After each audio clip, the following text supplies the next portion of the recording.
Ahora sí.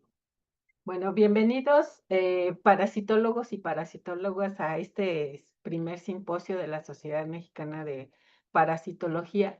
Y en esta ocasión vamos a tener una dinámica diferente en la que vamos a tener investigadores jóvenes que han trabajado en parasitología y que ya sea que hicieron sus estudios de doctorado y están continuando con su postdoctorado. Y aquí tenemos a, bueno, 3 promesas jóvenes en la parasitología, al doctor Jorge Adrián Arias del Ángel, al doctor Luis Alberto Rivera Rivas y al doctor Eloy Contreras Ortiz, que nos van a presentar diferentes temáticas en tripanosomátidos. Entonces, me voy a permitir, aquí vamos nuestro primer ponente es el doctor Jorge Arias. Si nos empieza a compartir su presentación, pues ahí se ve muy bien. Y les voy a dar una breve semblanza del doctor Jorge Arias.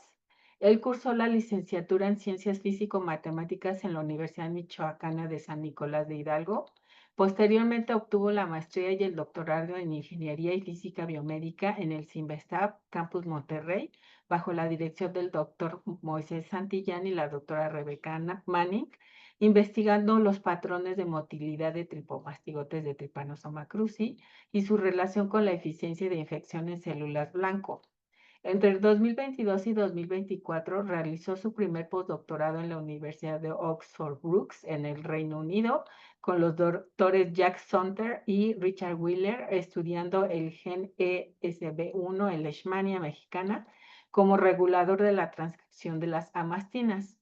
En 2024 trabajó en el Instituto Paul Ehrlich en Langen, Alemania, en colaboración con la Universidad de Würzburg, con los doctores Gerd van den Sandbergen y Tom Benecke, identificando marcadores genéticos asociados al desarrollo de resistencia a fármacos anti-leishmaniasis en Leishmania mexicana. Actualmente él es investigador postdoctoral en la Universidad de Würzburg, donde continúa estudiando marcadores genéticos en distintas cepas de Leishmania y sus estadios. Pues bienvenido a doctor Jorge Arias, y en esta dinámica pues es como en los congresos, tenemos un tiempo de 13 minutos de exposición y 5 minutos de preguntas por la parte de la audiencia. Entonces, en la audiencia, si por favor pueden escribir sus preguntas en el chat para que inmediatamente que termine el doctor Arias, nosotros procedamos a leerlas y que el doctor Arias las responda. Gracias, doctor Arias. Si quiere comenzar.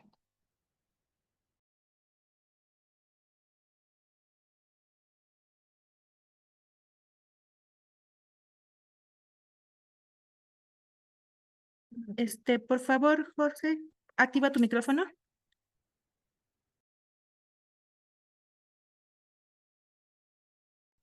Está. Bueno, ¿me escuchan? Sí, Ok, adelante. entonces vamos a iniciar. Muchas gracias primero que nada a todos por la asistencia y por la invitación. Y bueno, vamos a iniciar de inmediato. Entonces, para ello, recordemos entonces que tenemos el trabajo en lo que es Leishmania, el cual es un parásito monoflagelado que es transmitido por la mosca de la arena y que es el responsable del desarrollo de lo que es la leishmaniasis. Es una enfermedad que pone en riesgo a más de 350 millones de personas a nivel mundial anualmente, con un saldo de más de 20 millones más de 20,000 muertes. Esta enfermedad actualmente puede ser tratada por diversos fármacos, algunos ya comerciales, como los que son estos cuatro, y algunos que están en vías de desarrollo, y que pese a que estos cuentan con una alta tasa de eficiencia, actualmente se ha desarrollado o se ha observado que hay varias resistencias que se han encontrado en casos clínicos, por lo cual es de vital importancia identificar a qué se debe o cuáles son los motivos de dichas resistencias para entonces poder generar mejores alternativas y mejorar los tratamientos. Es por ello que en el laboratorio donde laboro, nuestro objetivo es identificar precisamente dichos mecanismos mediante lo que es un enfoque de genómica funcional. Actualmente el aproximamiento es en vías in vitro, en donde lo que se hace es transfectar lo que es una librería, que es un conjunto de RNAs guías dentro de lo que son los parásitos, para posteriormente tratarlos con el fármaco en cuestión a través de lo que es la concentración efectiva del mismo y múltiplos de esta. De esta manera, lo que podemos generar son poblaciones puramente resistentes al fármaco que posteriormente pueden ser estudiadas. Uno de los enfoques principales es lo que es la ganancia por función, que consiste en sobreexpresar los genes y observar cuáles son los responsables bajo esta dinámica, lo cual si bien ha funcionado bastante bien debido a las altas tasas o dosis de concentración del fármaco, se ha observado, como ya se ha visto, que cuando se sostiene dicha dosis a lo largo de los pasajes del cultivo, se puede generar la aparición de nuevas resistencias, de nuevos parásitos que usualmente no se mostrarían bajo un esquema constante o creciente de concentración. Entonces, lo que nos hizo pensar a nosotros fue, ¿y qué pasaría entonces si a pesar de que hacemos los análisis a través de secuenciación genómica, abordamos lo que es un enfoque de pérdida de función? Ya no buscar qué pasa cuando se sobreexpresan los genes, sino qué pasa cuando se disrumpe lo que es la función de estos. ¿Cuáles son los genes responsables de que se administre la droga en este caso? Para ello es necesario entonces interrumpir, eliminar lo que son los genes, y aquí es donde empiezan las complicaciones, porque como sabemos, en el caso de Leishmania, algunas de sus cepas, así como Trypanosoma cruzi, por ejemplo, carecen de la maquinaria necesaria para aplicar lo que son los RNA de interferencia, y aunque contamos con elementos como son CRISPR-Cas9, Leishmania carece de la maquinaria de reparación por no homología, y aunque cuenta con otras características como las que vemos aquí, que requieren o bien que se generen inserciones de lesiones con una alta probabilidad en ocasiones o de templates para poder generar su función. Y en el caso de los screening, necesitamos una alta cantidad de parásitos, en el orden de billones de parásitos, lo cual es poco factible cualquiera de estas dos funciones a través de CRISPR-Cas9. Es por eso que lo que decidimos hacer es un aproximamiento diferente que consiste en la utilización de editores de bases de citosinas que funcionan básicamente para la introducción temprana de codones de paro en el genoma.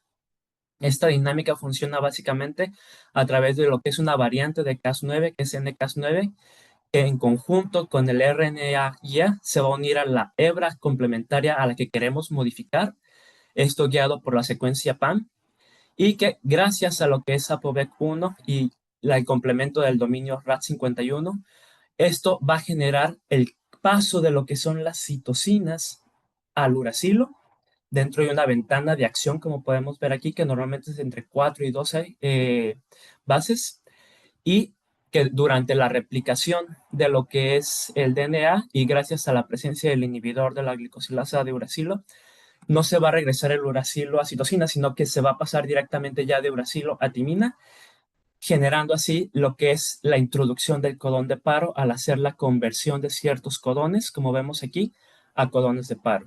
La ventaja de este mecanismo es esta variante de Cas9, que lo que hace es hacer un corte en una única de las hebras del DNA en lugar de un doble corte, lo cual facilita la reparación y minimiza la probabilidad de errores.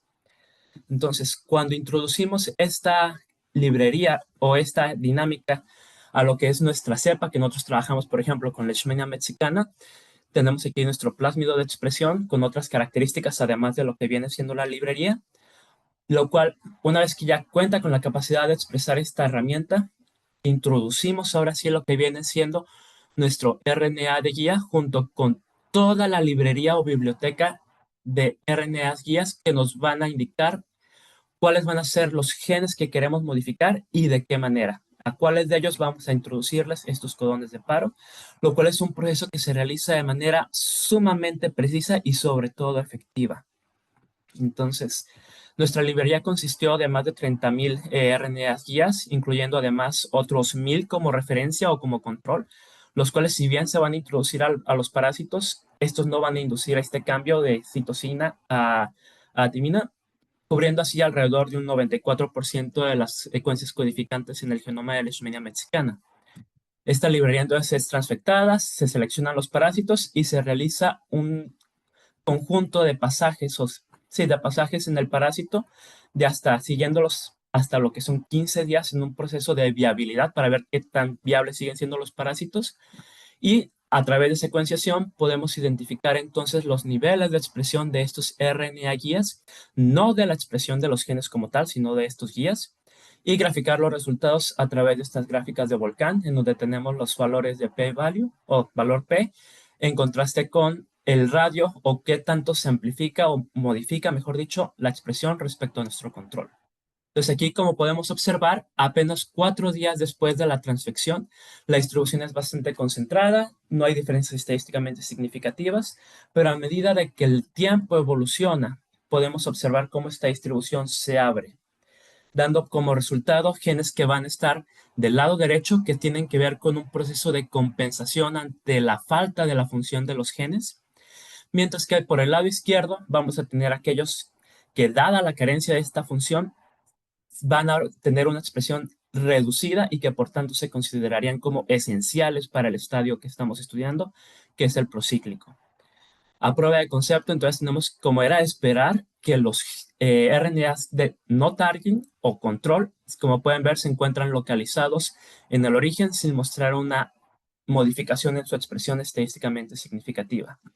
Sin embargo, cuando nos vamos ahora sí ya a identificar si en realidad estamos funcionando, buscamos genes que ya sabemos que tienen que ser esenciales, es decir, que son vitales para desarrollar el estadio. Entonces, aquí podemos observar, por ejemplo, lo que son factores de elongación, betas-tubulinas, histonas, TOR1, por ejemplo, y podemos ver cómo a medida que evoluciona el tiempo, hasta los 15 días, estos genes en efecto se van cargando hacia lo que es la izquierda, que son genes esenciales.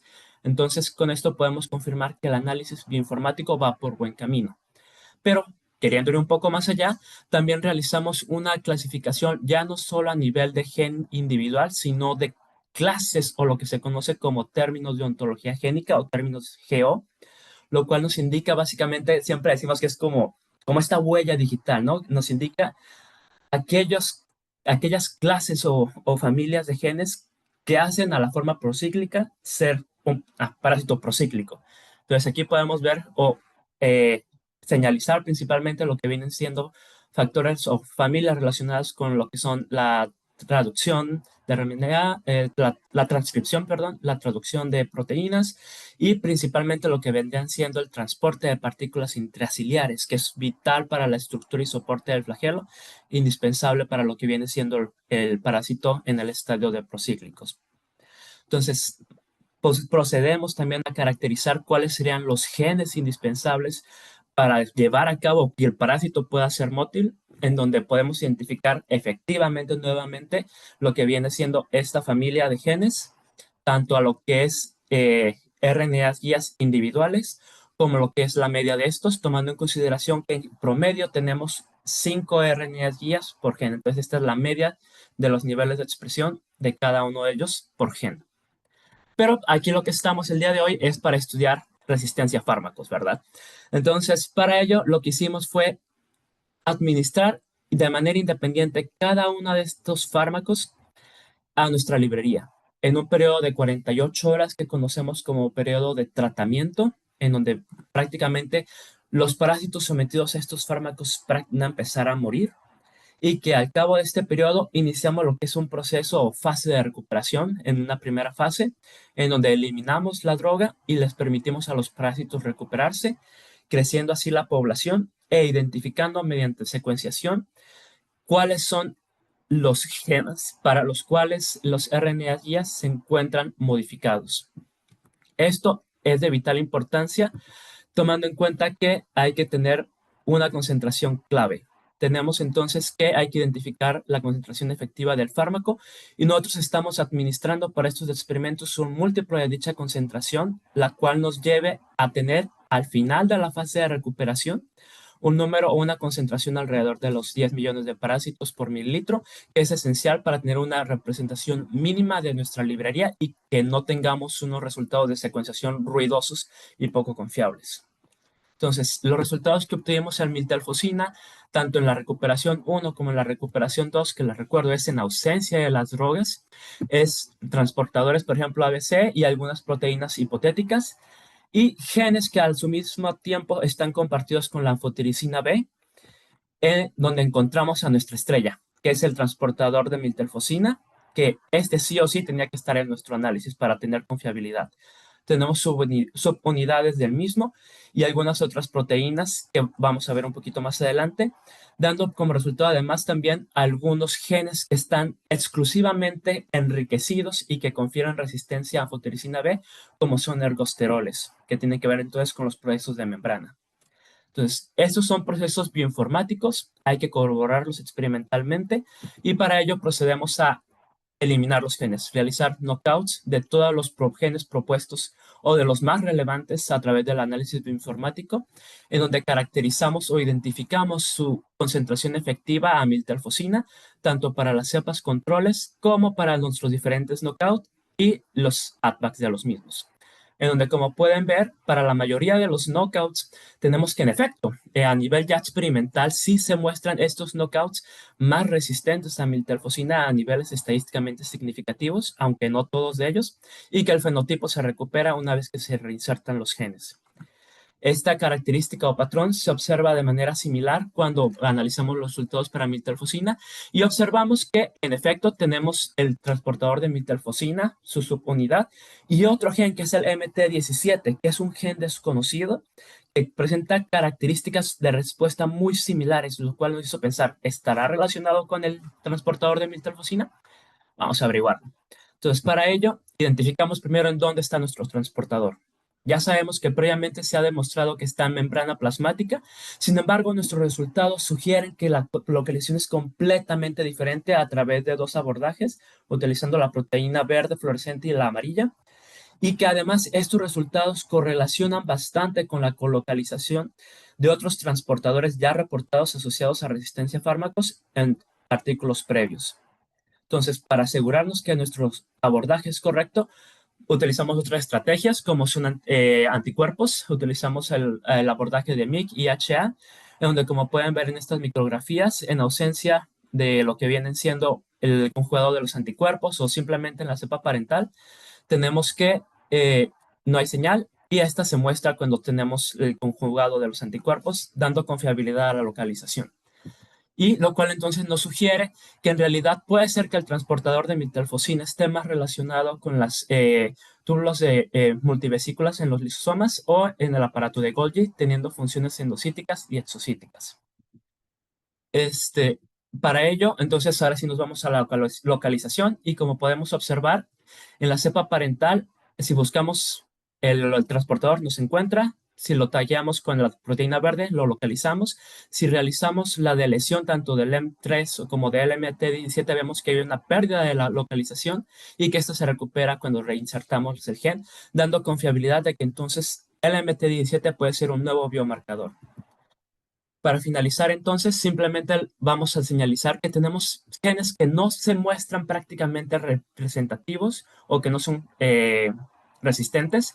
Y lo que podemos observar es que si nos vamos a viabilidad, estos genes se muestran cargados hacia la derecha, lo que sugiere compensación y que al estudiar los tiempos de duplicación vemos que estos se replican más rápido que la cepa parental, dando como resultado que cuando hacemos los procesos de resistencia a fármacos, en la fase de recuperación casi todo está muerto y en la de recuperación únicamente los knockouts se recuperan rápidamente, dejando a los demás atrás, sugiriendo que tenemos un efecto no de resistencia, sino de persistencia en el fenotipo.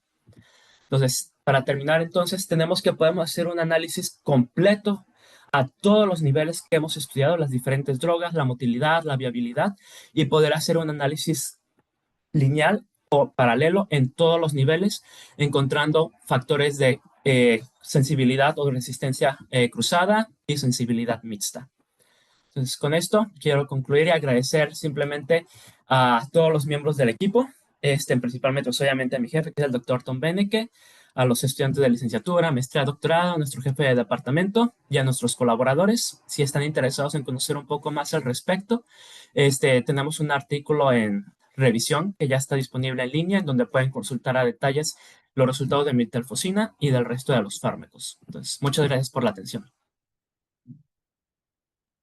Muchas gracias al doctor Jorge Arias y ahorita y agradecemos más porque ahorita en Alemania, donde él está, es la 1 de la mañana. Entonces, agradecemos el esfuerzo y pasamos a las preguntas. Si hay preguntas, también alguien que quiera participar de viva voz, lo puede hacer.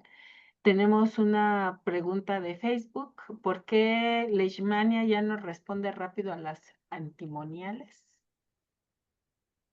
El antimonio Eso, lo que hemos observado es que se administra a través de lo que es el flagelo. Entonces, lo que es, encontramos genes relacionados con, con IFTs.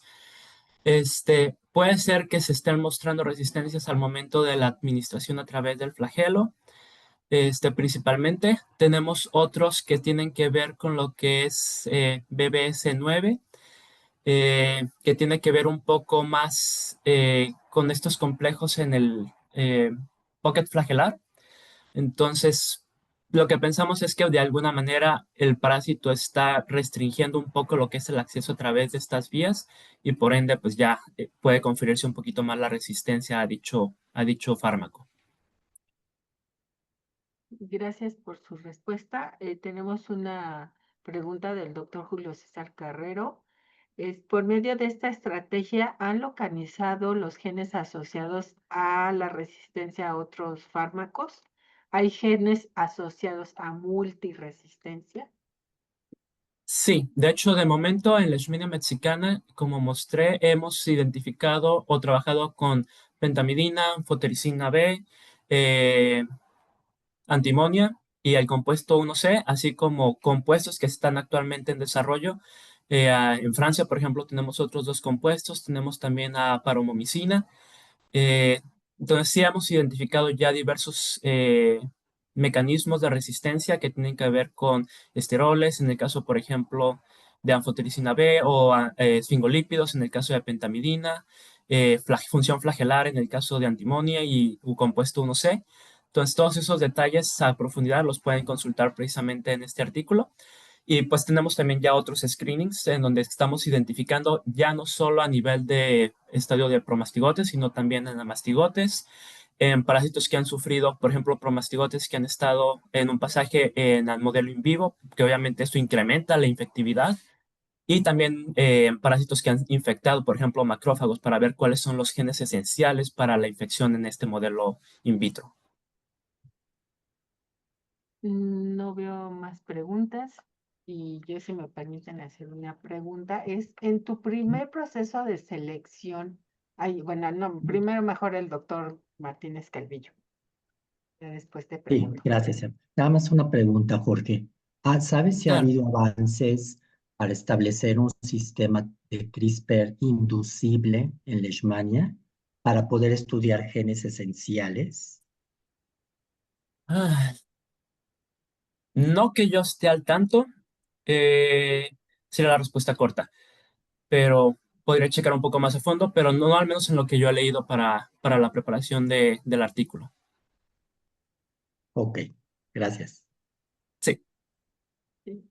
Pues muchas gracias a Jorge y como mencionaba, pues mucho éxito en su gracias. emprendimientos en los estudios, ya utilizando metodologías ya muy de frontera. Agradecemos al doctor y Gracias a ustedes por el tiempo. pasamos a la siguiente ponencia.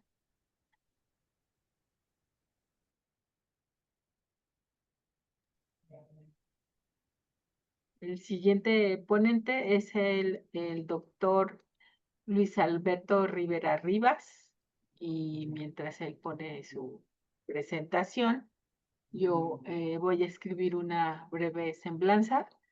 El doctor Rivera Rivas tiene formación académica de químico farmacéutico biólogo, egresado en 2014 por la Universidad Autónoma de Zacatecas. Es maestro en ciencias, en el 2016 obtuvo el grado y doctor en ciencias en el 2020 en infectómica y patogénesis molecular por parte del CINVESTAB del Politécnico. Él realizó una estancia postdoctoral en el Laboratorio de Biología Molecular de Parásitos Tripanosomátidos de la Unidad de Biomedicina, UBIMED, con sede en la Facultad de Estudios Superiores Iztacala, en el periodo de 2021 a 2023. El doctor ha publicado 5 artículos y tiene la distinción de candidato en el Sistema Nacional de Investigadores e Investigadoras del SNI, de la Secretaría de Ciencia, Humanidades, Tecnología e Innovación. Actualmente tiene una posición de docente investigador asociado adscrito a la Unidad Académica de Ciencias Químicas de la Universidad Autónoma de Zacatecas. Entonces damos la bienvenida al doctor Rivera y comenzamos con su ponencia. Gracias, doctor Rivas. Muchas gracias, doctora. Bueno, pues comenzamos. Es caracterización de LM-MAF1 y su papel en la regulación global de la transcripción del parásito protozoario Leishmania major. Ok. Entonces, Leishmania, los parásitos del género Leishmania son el agente causal de la leishmaniasis en regiones tropicales en todo el mundo. Además de su importancia clínica, Leishmania también es relevante por presentar mecanismos de expresión génica atípicos. Por lo tanto, el interés de nuestro grupo de trabajo se centra en el estudio de la transcripción en el parásito Leishmania major. Como parte de esta línea de generación del conocimiento, pues yo trabajé con el inhibidor transcripcional MAF1, que se identificó como un inhibidor de la RNA polimerasa 3 en levaduras inicialmente. Posteriormente se encontró que regula la transcripción de las 3 RNAs polimerasas, tanto en levaduras como en vertebrados. Otras funciones que se han reportado de MAF1 son la modificación del citoesqueleto, la regulación del metabolismo de lípidos y el control del ciclo celular.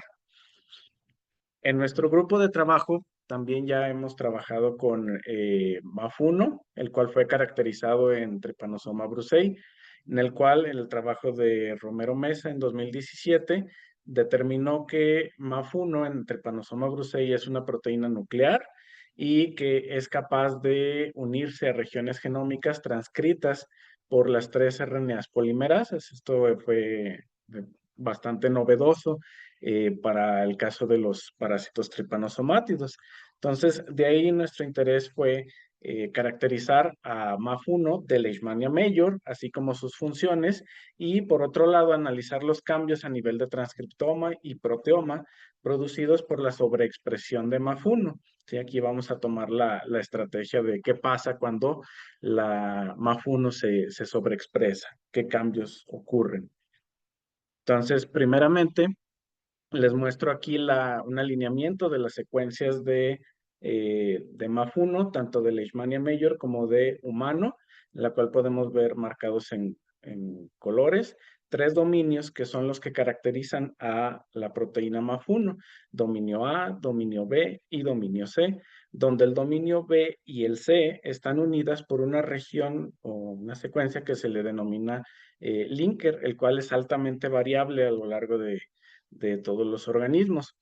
Pero estos dominios A, B y C presentan ciertas secuencias consenso, las cuales sí se presentan conservadas, vaya, entre Leishmania y humano, a pesar de que el resto de la secuencia pareciera no tener una identidad tan grande. Sin embargo, al realizar el análisis tridimensional, observamos que las estructuras tienen una alta similitud pues, básicamente en toda la proteína. Solamente hay ciertos cambios, pero esto sugiere que el MAF1 de Leishmania, pues sí es completamente funcional.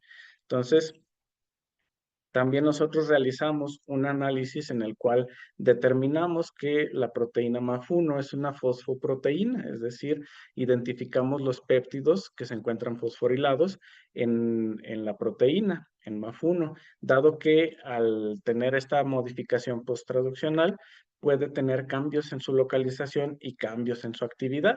Entonces encontramos que en cultivos normales, creciendo en fase media logarítmica, la proteína se encuentra fosforilada principalmente en los dominios B y C, mientras que cuando a los parásitos los pusimos en condiciones de estrés por calor, estas fosforilaciones se pierden, ¿sí? Entonces ahí hay un cambio importante. Estas fosforilaciones también se pueden observar a través de un ensayo de Western blot, en el cual vemos ahí un doblete de banda, el cual sugiere la presencia de estas especies fosforiladas de MAF1. Entonces, por medio de inmunofluorescencias, vemos que la localización de la proteína MAF1 es principalmente nuclear, con algo de marca en el citoplasma, algo de colocalización con el marcador de nucleolo NOP56, pero lo importante, lo interesante es que esta localización que se encuentra en parásitos creciendo en fase media logarítmica, aparentemente no cambia debido al estrés, ya sea por estrés nutricional, parásitos en fase estacionaria, o en parásitos sometidos a estrés por calor, lo cual es algo novedoso porque regularmente en otros organismos, en levaduras principalmente, se tiene esa relocalización debido a los cambios de fosforilación en respuesta al estrés nutricional. Entonces también determinamos que el MAF1 se une a regiones génicas transcritas por las 3 RNAs polimerasas en Leishmania major. Al hacer ensayos de CHIP, inmunoprecipitación de la cromatina, vemos que hay enriquecimiento en promotores como el tRNA like DU4, el tRNA de alanina, así como en regiones transcritas por POL2, como el promotor del splice leader, la región de cambio de cadena, entre varios. Y así como también en regiones transcritas por POL1, principalmente las del 18S ribosomal. Entonces, pues aquí ya teníamos una muy buena aproximación de lo que puede hacer MAF1 en Leishmania major. Entonces, para determinar cuál es el efecto en cuanto a las funciones globales, toda esta unión a las 3 RNAs polimerasas, el efecto global en la célula, se generó una línea celular que sobreexpresa a MAF1. Entonces aquí podemos ver el incremento en la expresión de transcritos comparado con la silvestre, tanto a nivel de transcrito como a nivel de proteína. Nuevamente vemos un doblete que también sugiere que en la sobreexpresante pareciera haber pues la fosforilación de la proteína. Entonces, esta línea sobreexpresante la utilizamos para hacer la evaluación de cómo afecta en el crecimiento, así como también en genes dependientes de POL3. ¿Y qué observamos? Bueno, pues observamos que en la línea sobreexpresante resulta en que disminuye el crecimiento de estos parásitos, llegando a una disminución del crecimiento respecto a la línea silvestre, así como también una disminución de la expresión de genes o transcritos por POL3 en respuesta a la sobreexpresión de MAF1. Entonces, utilizamos estas células sobreexpresantes de MAF1 para hacer un análisis transcriptómico. Entonces, determinamos que en respuesta a la sobreexpresión de MAF1, nosotros vamos a tener transcritos que responden tanto a la alza como a la baja por esta condición. ¿Sí? Entonces se realizó este ensayo, se determinaron ahí los genes expresados diferencialmente, y estos genes expresados diferencialmente se analizaron por Gene Ontology, ontología de genes, donde vemos que la sobreexpresión de MAF1 afecta a transcritos involucrados en múltiples funciones biológicas, tales como el metabolismo de lípidos, el ensamblaje y organización de cromosomas, la regulación del metabolismo de lípidos, así como el transporte también se puede ver afectado en genes que están expresados diferencialmente a la alza. Respecto a los que se encuentran a la baja, vemos que hay genes que participan de la estructura del citoesqueleto, la formación de fibras poliméricas en el mismo, el procesamiento de RNA y así como también genes que están involucrados en pues la división celular, en el ciclo celular, ¿verdad? Así como también organización del citoesqueleto.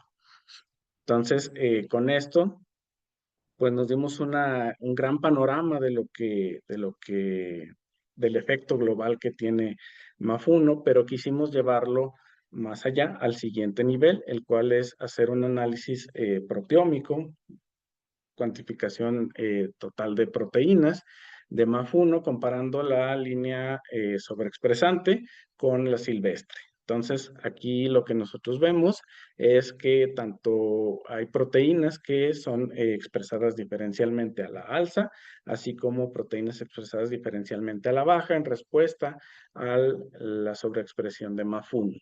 Entonces, con eso determinamos que mediante Gene Ontology, que nuevamente vemos proteínas que están involucradas en el metabolismo de ácidos grasos, proteínas que tienen localización nuclear principalmente, que también hay proteínas que participan en vías metabólicas, nuevamente el metabolismo de ácidos grasos. Esto en el caso de las proteínas expresadas diferencialmente a la alza. En el caso de proteínas expresadas diferencialmente a la baja, vemos que hay sobre todo aquellas involucradas en el metabolismo de RNA, en el citoesqueleto principalmente. Entonces, vemos que hay un efecto global en cuanto a funciones, ¿cierto? Entonces, quisimos ahora hacer la correlación de estos datos de transcriptómica y proteómica. Entonces, nosotros vemos que pues al juntar toda la información tanto de transcriptoma y proteoma, encontramos que hay 4.323 transcritos que encontramos tanto a nivel de transcrito y proteína, pero al hacer la evaluación de cuáles son expresados diferencialmente, encontramos que hay un grupo de 28 que son tanto genes como proteínas expresados diferencialmente, los cuales podemos ver aquí en esta gráfica de abajo. Evidenciados en colores diferentes, los que están a la alza, tanto genes como proteínas, los que están a la baja, tanto genes como proteínas, los que están a la alza en gen y a la baja en proteínas y viceversa, ¿sí? Entonces, se hizo este análisis de correlación y obtuvimos una base de 28 proteínas, que son las que principalmente son las más responsivas a la sobreexpresión de MAF1, que encontramos, pues, proteínas que tienen que ver con el metabolismo, proteínas que tienen que ver con el procesamiento y el transporte de ácidos grasos, en cuanto a las que están a la alza. En cuanto a las que están a la baja, proteínas que tienen que ver principalmente con la regulación del citoesqueleto, del ciclo celular, principalmente. Entonces, con esto podemos concluir que MAF1 de Leishmania major se encuentra hipofosforilada en condiciones de estrés, además que es capaz de unirse a regiones transcritas por las 3 RNAs polimerasas, y la sobreexpresión de MAF1 disminuye la expresión de transcritos dependientes de POL3, como era de esperarse para este inhibidor transcripcional. La parte interesante de MAF1 es que también al afectar transcritos de POL2 y POL1, puede tener otras afectaciones a nivel celular. Entonces promueve, bueno, afecta a la transcripción global, también afecta el metabolismo de lípidos, la modificación del citoesqueleto, la abundancia de RNAs mensajeros, como lo vimos en el transcriptoma, cambios en el metabolismo de carbohidratos, la biogénesis ribosomal, autofagia y regulación del ciclo celular, el cual desemboca en que la línea celular sobreexpresante pues crece mucho menos en comparación a la línea silvestre, ¿sí? Entonces, parte de algo que no les muestro, pues es que también se puede unir a subunidades de la RNA polimerasa, tanto de la 3, de la 2, de la 1. Entonces, todo esto termina de redondear la unión de MAF1 a las 3 RNAs polimerasas, actuando como un regulador global de la transcripción. Y bueno, pues ese sería todo. Los agradecimientos. Agradezco a la Universidad Nacional Autónoma de México, a la Facultad de Estudios Superiores Iztacala, a la DEGAPA por la beca otorgada, al doctor Santiago Martínez Calvillo por haberme permitido realizar estos estudios durante mi estancia postdoctoral en su laboratorio, al grupo de trabajo, al técnico Luis Enrique Martínez Florencio, a Tomás Nepomuceno, a los chicos que estuvieron conmigo en su momento durante la estancia postdoctoral, y pues quedo atento a sus preguntas. Muchísimas gracias al doctor Rivera y excelente y muy interesantes estos aspectos de regulación transcripcional que uno esperaría que fueran al alza, pero no siempre debe de existir la contraparte genes a la baja. Aquí los invitamos a hacer sus preguntas, ya sea por Zoom o por Facebook. Aquí tenemos uno de la doctora Rebeca Manning y dice que pregunta si han evaluado la participación de MAF1 en los diferentes estadios del parásito. ¿Esperan que se comporte de manera diferente? Bueno, solamente lo hemos evaluado en el estadio de promastigote y pues yo creería que pues sí pudiera haber diferencias, ya que algunos de los estadios de Leishmania se llevan a cabo no nada más en el vector, sino también en el humano, en este caso, en el hospedero. Entonces ahí sufre un choque térmico. Entonces yo creería que MAF1 podría comportarse diferente, pues a esta temperatura, pues en otro hospedero.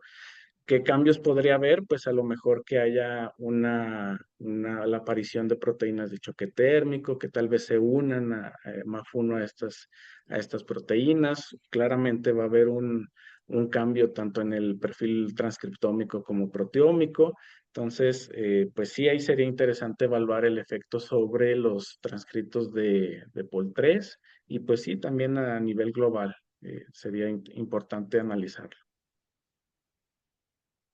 Sí, aquí hay otra, bueno, un comentario, Maritoña Ramírez, que gracias por tu excelente presentación. Y a Gracias. ver, déjame ver si que todavía no hay. Si alguien más quiere hacer otra pregunta, todavía tenemos bastante tiempo. Mientras que se animan, yo tengo una pregunta, es si observé que tienen muchos cambios en el metabolismo de los lípidos. ¿Han Ujú. evaluado hacer, por ejemplo, experimentos de suplementación con algunos lípidos o qué tan afecta quizá la fluidez de la membrana para ver que podría ser que este MAF1 regula principalmente esos genes de ese tipo de metabolismo? Sí, bueno, nosotros no lo hemos hecho, pero pues en otros organismos sí se han hecho perfiles lipídicos. Sería interesante abordarlo en Leishmania, ver si cambia la composición de la membrana, también ver qué pasa si se hace el cocultivo, el cultivo en lípido, enriquecido con lípidos. Entonces, y si ver también si eso cambiaría a nivel transcriptómico o proteómico, pues esta parte del efecto de la sobreexpresión de MAF1. Esto ya era conocido tanto en levaduras como en otros organismos superiores, como en C. elegans, que regula el metabolismo de los lípidos. Sin embargo, lo que no se sabe a la fecha, pues es si es capaz de modular el tipo de ácidos grasos que se van incorporando, por ejemplo, a la membrana, a la formación de triglicéridos. Entonces, eso sería interesante abordarlo. Sí, pues sí, sí, esa parte muy interesante. Todavía tenemos tiempo para una pregunta más. No, por acá no hay preguntas. Alguien de la audiencia si quiere levantar la mano y hacer la pregunta de viva voz.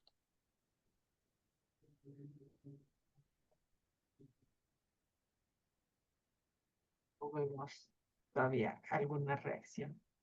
Bueno, pues finalizamos esta presentación. Le agradecemos al doctor Luis Rivera por su presentación y por compartirnos su investigación y le deseamos el mejor de los éxitos en estas nuevas parte de la vida profesional que ustedes empiezan. Muchas gracias, doctor Rivera. Muchas gracias a ustedes por la invitación y pues quedo atento a cualquier pregunta. Gracias. Gracias. Bueno, por último tenemos al doctor Eloy Contreras. Aquí ya sí está conectado el doctor Eloy Contreras, si es posible que nos vaya compartiendo su presentación mientras que yo leo una breve semblanza. ¿Sí?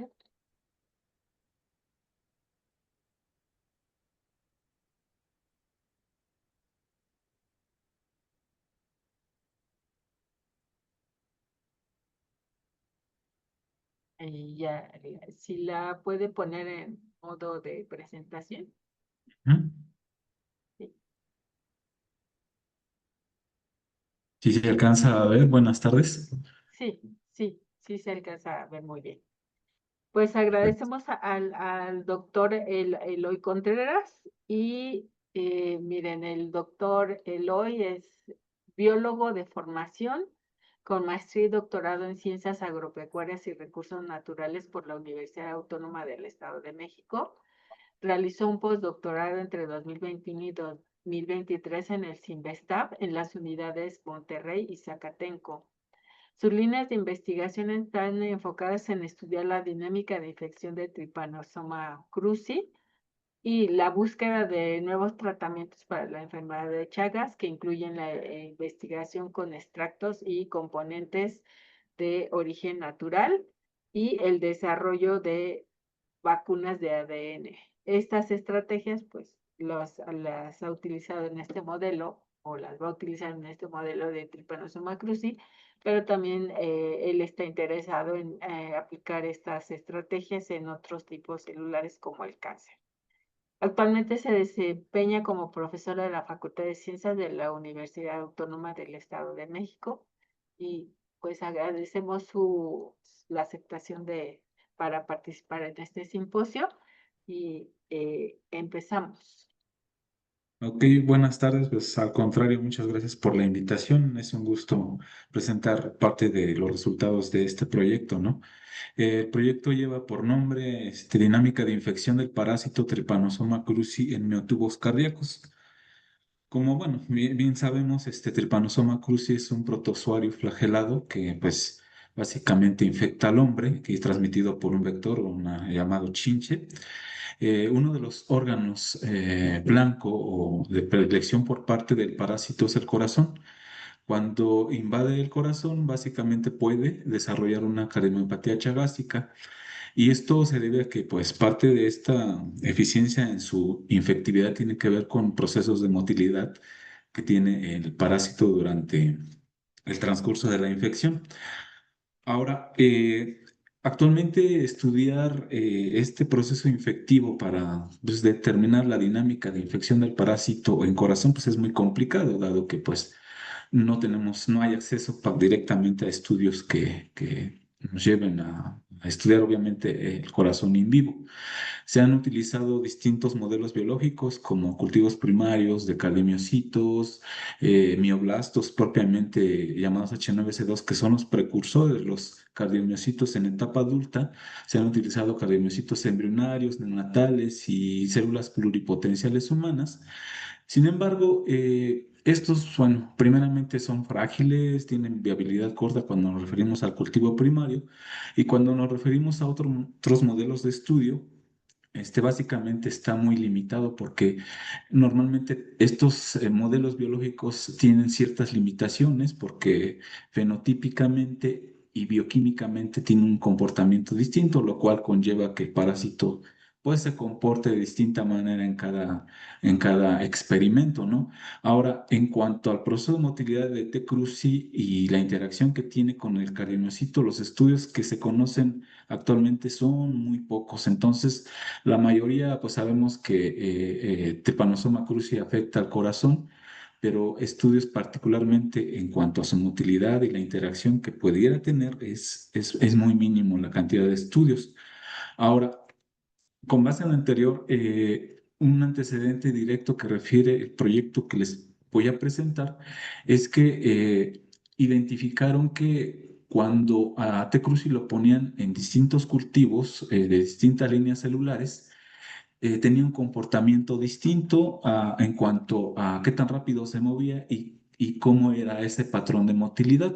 En las gráficas que vemos del lado derecho, podemos ver cómo es el comportamiento del parásito con respecto a su rapidez y vemos, no sé si se alcanza a ver mi cursor, vemos que el parásito normalmente tiende a cambiar este patrón de motilidad al disminuir su velocidad en presencia de las distintas líneas celulares.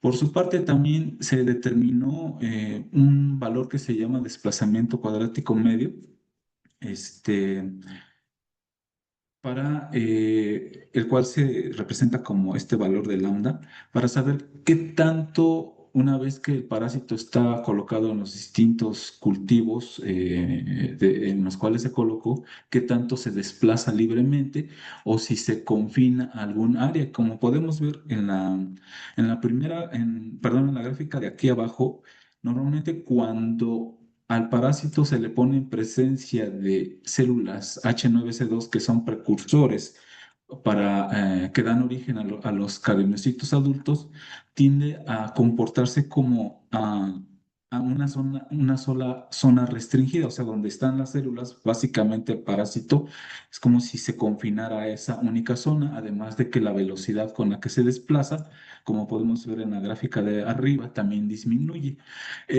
Bueno, estos datos obtenidos y también demostraron que tenía una correlación positiva con el éxito de invasión del parásito, que obviamente no muestro ese dato aquí, pero quedó la duda si esta diferenciación que pudiera presentarse, porque normalmente cuando las células H9C2 se ponen en confluencia, tienden a diferenciarse a miotubos, ya sea particularmente esqueléticos.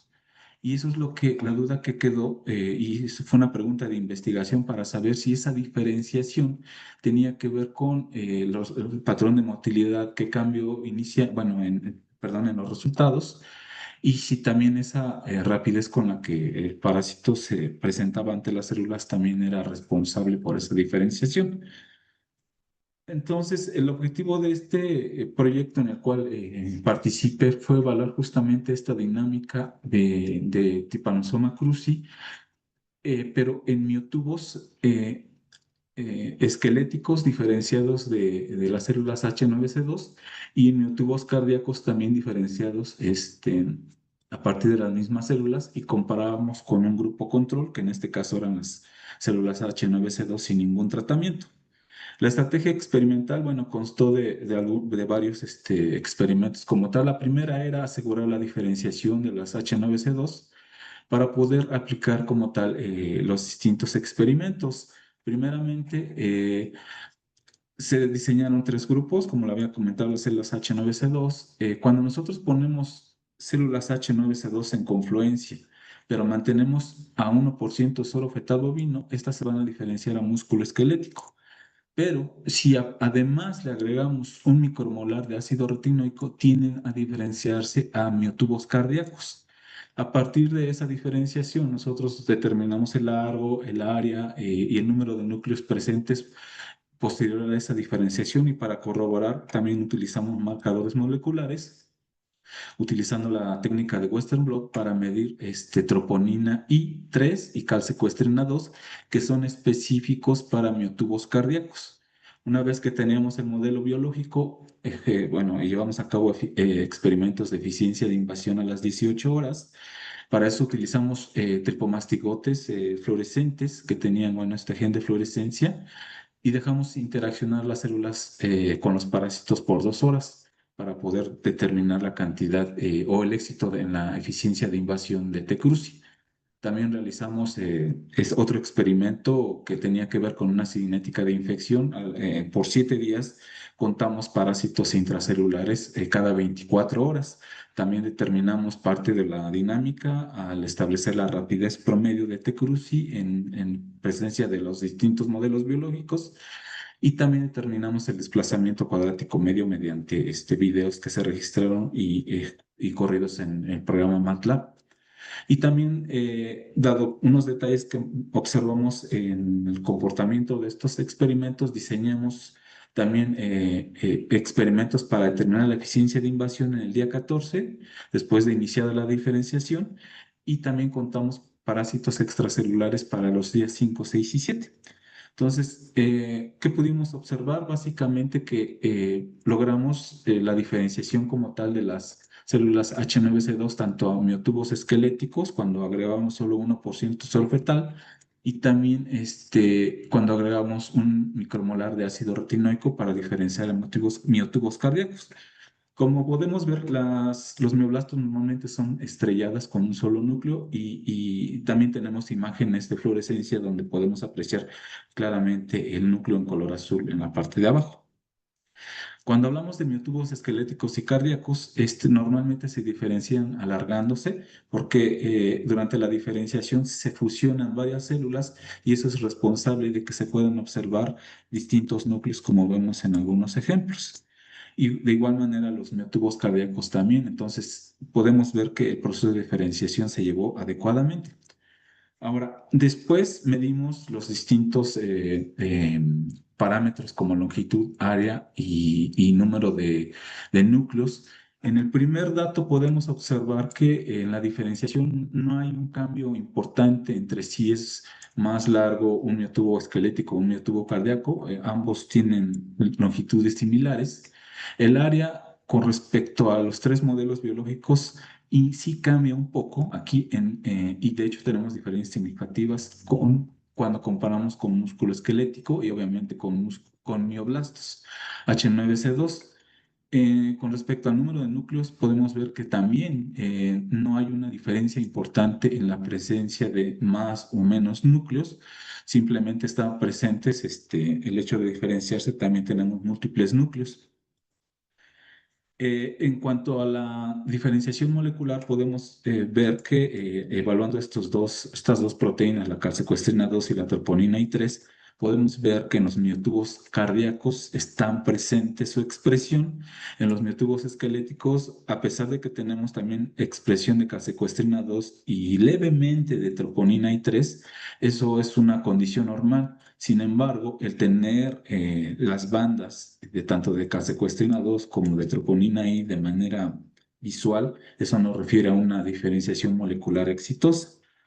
Ahora, una vez que teníamos entonces el modelo biológico, lo que hicimos fue infectar las células con los distintos modelos mencionados, dejamos interactuar y a las 18 horas contamos los parásitos intracelulares. Entonces, lo que podemos ver en esta gráfica es que Trypanosoma cruzi invade igual tanto a mioblastos, miotubos esqueléticos y cardíacos. Aquí tenemos un ejemplo de cómo se ven los parásitos intracelulares, justamente marcado con una flecha blanca. A pesar de que vemos que los porcentajes de eficiencia de invasión son bajos, corresponden con otros estudios en donde se ha evaluado también la eficiencia de invasión. Ahora, cuando construimos la cinética de infección contando parásitos intracelulares cada día por 7 días, pudimos observar que hasta el día 5 el comportamiento en los tres modelos biológicos en cuanto al número de parásitos intracelulares, es la misma, pero a partir del día 6 y 7 básicamente se incrementa drásticamente el número de parásitos intracelulares en el grupo de miotubos cardíacos. Entonces, esto sugiere que, bueno, T. cruzi, como bien se sabe también, tiene predilección por infectar el corazón y con este experimento también podemos comentar que aquí tiene predilección por infectar estos miotubos cardíacos. Ahora, también contamos el número de parásitos intracelulares en cada día. Aquí lo único que podemos ver es que en cada día que se contó como tal los parásitos intracelulares, el incremento fue variable, no hubo como ni favorecía a algún grupo en particular, simplemente el cambio era variable. Y esto sugirió dos posibles situaciones. Uno, que posiblemente las células, después de que diferenciamos por 7 días con ácido retinoico, se hacían susceptibles, por eso es que veíamos este incremento en la cinética de infección, me voy a regresar tantito, en el día 7.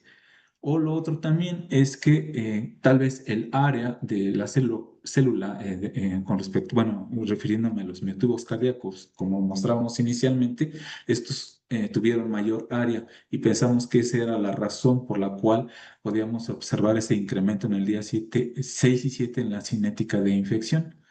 Entonces, previo a realizar esos experimentos de eficiencia de invasión, en el día 14, básicamente, y también contar el número de parásitos intracelulares en los días 5, 6 y 7, nos dimos a la tarea de determinar esta dinámica de infección. Determinamos la rapidez de Trypanosoma cruzi en presencia de las distintas líneas celulares y podemos observar que en presencia de las tres, Trypanosoma cruzi tiende a disminuir su rapidez en aproximadamente 8 micras por segundo. Aquí tenemos el grupo control, normalmente son tripomastigotes sin ninguna presencia de células y ellos tienen una rapidez promedio como de 12-13 micras por segundo. En cuanto a saber si Trypanosoma cruzi en presencia de los distintos modelos biológicos se comportaban de manera en que se desplazaban lejos o cerca de esas zonas donde teníamos las células, pudimos observar que Trypanosoma cruzi en presencia de los tres modelos biológicos básicamente es como si se restringiera a una sola zona por presencia de estas células. No encontramos que éstas favorecían particularmente a los miotubos cardíacos. Entonces, con respecto a la eficiencia de invasión a los 14 días, dado que pensamos que eran susceptibles, hicimos todo el mismo proceso que platiqué anteriormente, infectamos estas células con el mismo tipo de parásito, la misma cepa, la misma proporción, y pudimos observar que en el día 14 observamos la misma conducta en cuanto a la eficiencia de invasión, pero volvemos a observar esta tendencia que tiene a infectar mayormente a los miotubos cardíacos. Igual contamos el número de parásitos particularmente en el día 5, 6 y 7, porque es cuando ya observamos parásitos en el sobrenadante también, y no hubo una mayor producción de parásitos. Entonces, esto nos llevó a pensar que posiblemente el mecanismo de transmisión en la cual es responsable de que ese valor en el número de parásitos intracelulares se incremente en el día 6 y 7 particularmente, tiene que ver con otro mecanismo y que podría ser clave en cardiomiopatía chagásica. Entonces, se construyó a partir de todos estos datos de eficiencia de invasión, de cinética de infección, el número de parásitos, tanto intracelulares como extracelulares, se construyó un modelo matemático utilizando Python, recuerdo, en el cual se trató de simular en computadora el comportamiento que tenía, tratando de explicar por qué es probablemente este incremento en la cinética de infección en el día 6 y 7. Pero aquí se incluyó un nuevo parámetro que es la transmisión célula a célula. Entonces, cuando se corre este programa o este modelo matemático, podemos observar en la gráfica que corresponde a a los miotubos cardíacos, que este parámetro de transmisión de célula a célula sí tiene una participación muy importante. Entonces, este método de transmisión célula a célula se ha visto en otros parásitos como Leishmania. Entonces, nos hace pensar que posiblemente el incremento en el número de parásitos en la cinética en el día 6 y 7 tiene que ver con este modelo de transmisión que no está reportado para el parásito Trypanosoma cruzi. Entonces podemos concluir que pues, los miotubos cardíacos diferenciados con ácido retinoico por sí resultan ser un buen modelo para estudiar la dinámica de infección.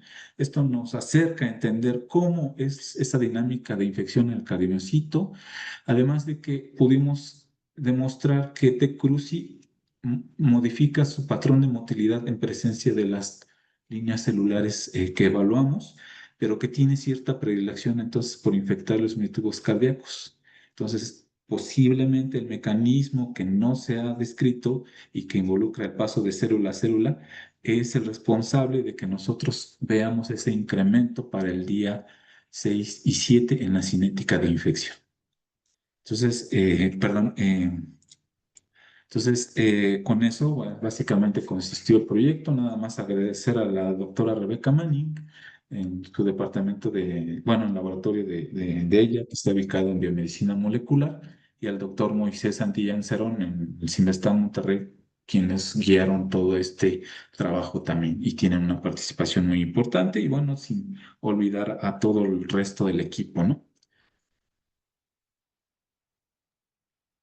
Agradecemos al doctor Eloy Contreras y si alguien tiene alguna pregunta, ya los invitamos a escribirlo por el chat de Zoom o también en Facebook si tenemos tiempo para unas 2, 3 preguntas para el doctor Eloy.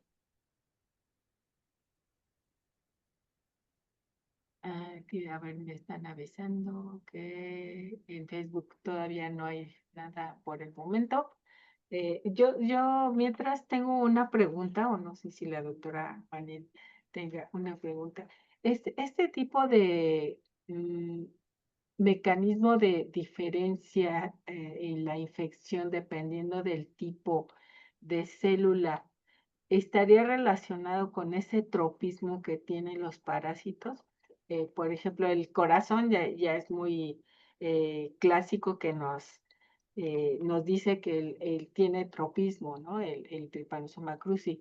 Pero, por ejemplo, en el metabolismo, en el tejido graso, también se ha encontrado ya que los parásitos son muy abundantes y están como durmientes entre estos tejidos y que podría una infección crónica en estos tejidos sería lo que estaría promoviendo que en la etapa crónica de la enfermedad pues hay esa infección persistente.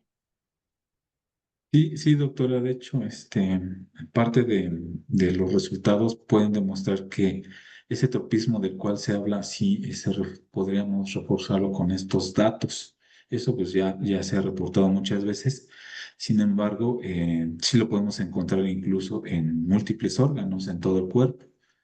Y que bueno, pues todo esto, y dado que pues el corazón es de los más afectados y es el que le puede quitar la vida al paciente, pues esa es la importancia de estudiarlo. Y estos datos pues podrían marcar la pauta para un nuevo mecanismo de transmisión cuando ya está presente dentro del corazón. Sí.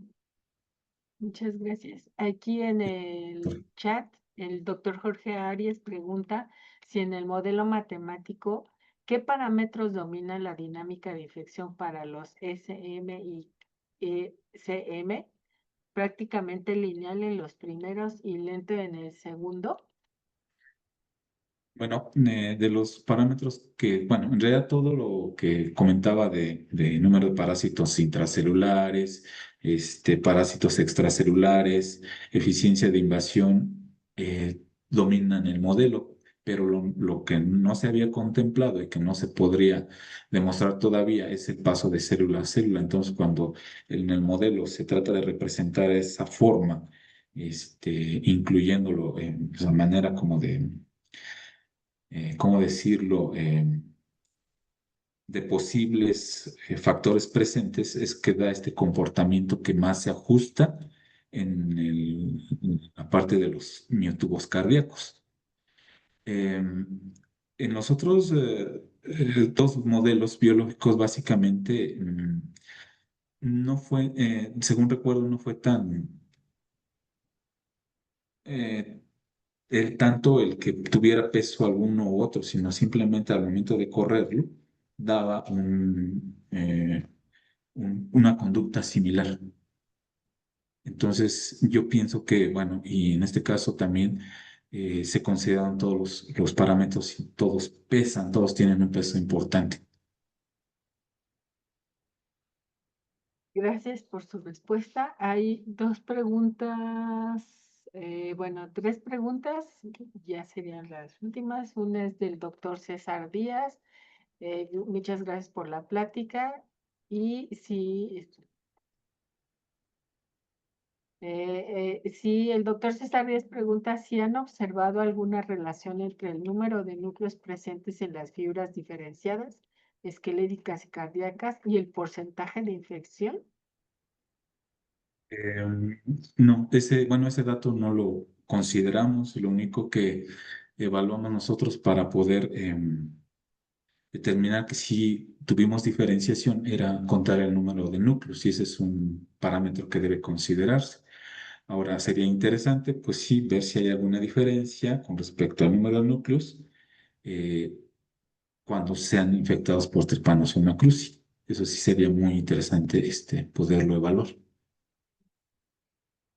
Gracias. La otra pregunta es de la doctora Rebeca Manning y dice que si el modelo de cardiomiocito sugiere que la infección célula a célula es el predominante. Sin embargo, es un mecanismo no descrito anteriormente. ¿Por qué piensas que no había sido observado?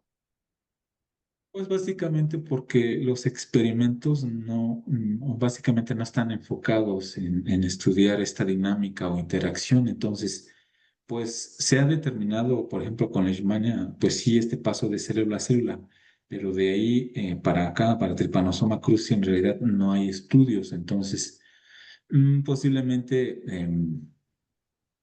eh, tienden a buscar marcadores y ese tipo de cosas, pero con experimentos visuales tal vez sea posible ver ese comportamiento de paso de célula a célula.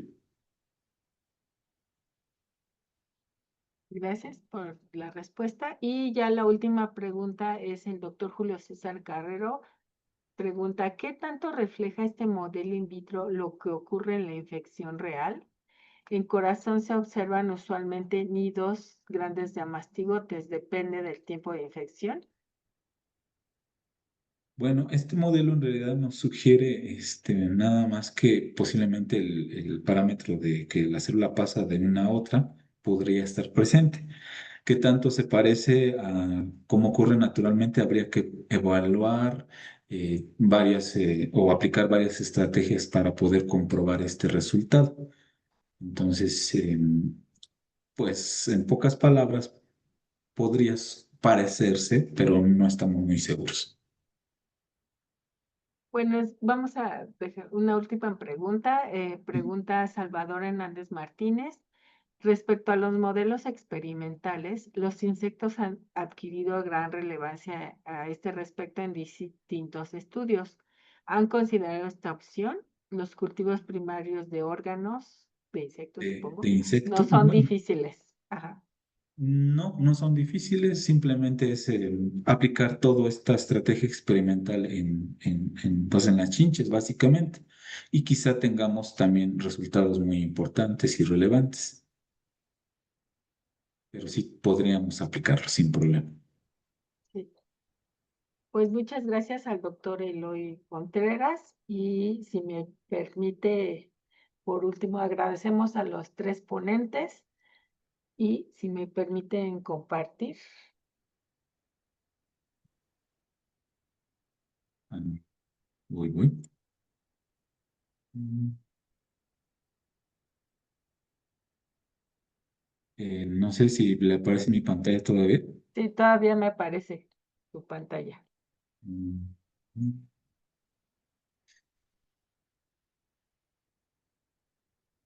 ¿Listo? Sí, ya. A ver. Pues aquí simplemente si ven mi pantalla. Sí, Emma, ya Creo se ve. que sí se ve. Pues Sí. es agradecerles a nuestros invitados de hoy, jóvenes investigadores, que realmente nos refrescan también escuchar otras voces y no las voces de los veteranos y veteranas de que ya llevamos un buen rato en la parasitología y saber cuáles son sus puntos de vista, cuáles son sus estrategias en estas etapas que comienzan. Aquí les presento las constancias del doctor Jorge Adrián Arias del Ángel con el tema de su plática, la constancia del doctor Luis Alberto Rivera Rivas con su respectivo título y el de la constancia del doctor Eloy Contreras, las cuales pues les haré llegar en, en, en breve. Pues agradecemos a todos, a nuestros invitados, a los que se conectaron y que hicieron sus preguntas, y como siempre les digo, en todas estas sesiones siempre nos llevamos algún mensaje, algo, un conocimiento adicional a lo que nosotros en cada uno de nuestros laboratorios hacemos. Nuestro siguiente seminario será el 3 de septiembre. Y nos tendremos de invitada a la doctora Esther Orozco, hablando sobre el tema de amibas. Entonces los esperamos, conéctense por favor, pasen la voz a través de sus correos, Facebook, de sus redes sociales, de que se conecten y se unan a las actividades de la Sociedad Mexicana de Parasitología. Agradecemos a todos y hasta la próxima.